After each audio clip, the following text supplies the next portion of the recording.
kebesaran Allah. Tidak mungkin. Karena itu maksud ayat ini, mereka tidak mengagungkan Allah sesuai dengan perintah Allah mengagungkannya.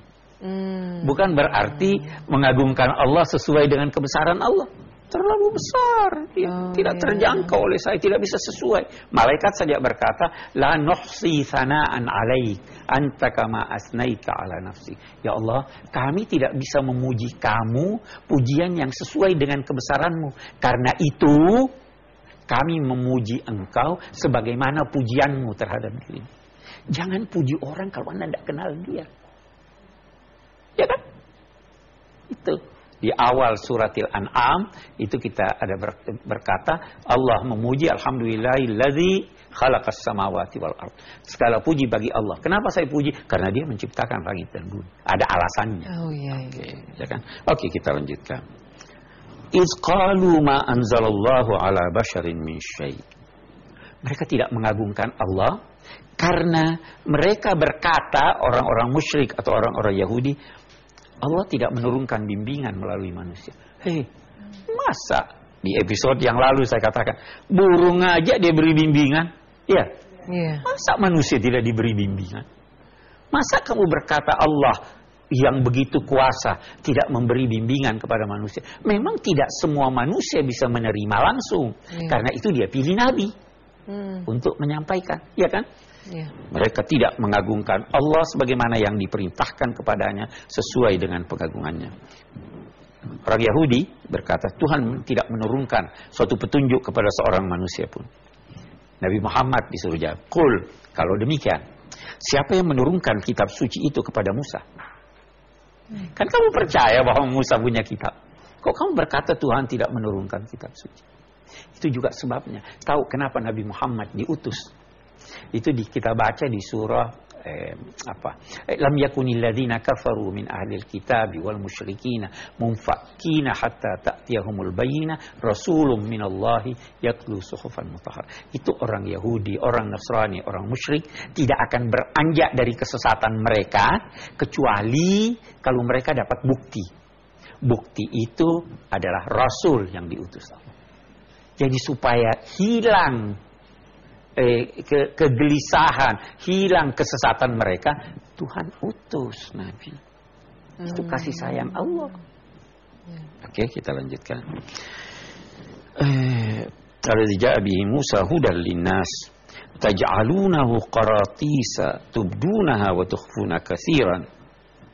Orang-orang Yahudi di zaman Nabi itu kitab sucinya dia jadikan lembaran-lembaran. Lalu kalau ada dia mau sembunyikan, dia sembunyikan cuma lembaran. Jadi kita kan sekarang ini kan Quran begini ya, utuh ya, tidak ada yang kurang di sini. Nah, kalau jadi lembaran-lembaran, ini cari nggak ada, lembarannya dia sudah sembunyi. Ini yang dia katakan, tubdunaha wa tukhfuna katsiran. Kamu menampakkan apa yang kamu ingin nampakkan dan kamu sembunyikan apa yang kamu ingin sembunyikan, karena kamu jadikan dia kertas-kertas, lembaran-lembaran yang tidak utuh. Itu sebabnya ada ulama, tapi ini pendapat lama. Itu Imam Al-Qurtubi berkata, itu sebenarnya tidak bagus membuat juz-juz tertentu Al-Quran, ya kan? Tapi saya tidak sependapat dengan itu, karena kita menjadikan surah Yasin tersendiri ya, surat Tabarak tersendiri ya. Ini kan dilarang, itu pendapat Imam Al-Qurtubi, makruh katanya. Tapi buat kita sekarang, kita katakan kita membuat semacam itu untuk memudahkan, ya kan? Kita bukan tujuannya menyembunyikan. Jadi kalau begitu sih tidak apa-apa. Yahudi ini dikecam, dia buat begitu tujuannya menyembunyikan apa yang mereka tidak mau. Nah, baru dikatakan, wa ulimtum ma lam ta'lamu antum wala aba'ukum. Kamu juga Allah memberi petunjuk kepada kamu, Allah mengajar kamu apa yang kamu tidak tahu dan apa yang tidak diketahui oleh bapak ibu kamu. Nah, kita terapkan dalam konteks sekarang.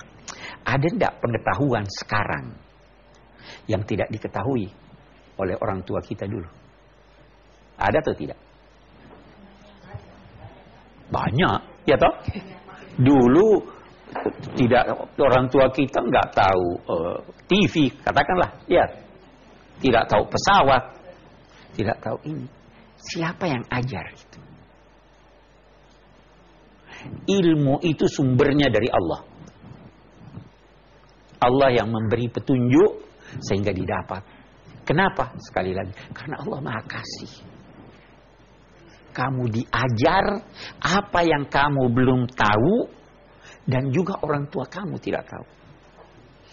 Kalau begitu, wahai Nabi Muhammad, kalau mereka keras kepala, tinggalkan ajak mereka, biar mereka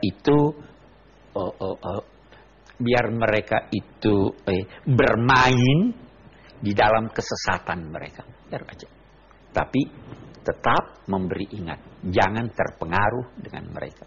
Itu ayat kita, saya kira. Baik, terima kasih Pak. Dan pemirsa, tetaplah bersama Tafsir Al-Misbah. Pemirsa Metro TV, Anda masih bersama kami dalam Tafsir Al-Misbah mengenal surat Al-An'am bersama Pak Quraish Shihab. Berikut ini kita tiba pada segmen tanya jawab antara jamaah dengan Pak Quraish Shihab.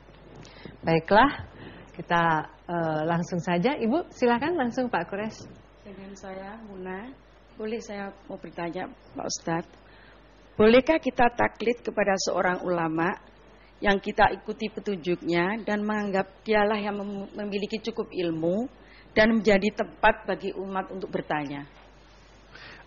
Secara tegas Al-Quran menyatakan, fas'alu ahla dzikri in kuntum la ta'lamun. Tanyalah orang yang berpengetahuan kalau kamu tidak tahu. Nah, hanya saya ingin berkata begini, dalam tuntunan agama kita berkata demikian, saya mengikuti ulama itu dalam pemahamannya tentang ajaran agama, tetapi yang saya ikuti itu Nabi. Ya kan? Jadi kita itu mengikuti Nabi Muhammad sesuai dengan pemahaman ulama ini. Saya bukan mengikuti manusia. Kan beda itu ya. Nah, jadi begitu saya tahu bahwa ini tidak sesuai dengan tuntunan Nabi Muhammad, saya tinggalkan dia, siapapun. Itu Imam Syafi'i itu berkata demikian. Kalau pendapat saya bertentangan dengan pendapat sunnah Nabi,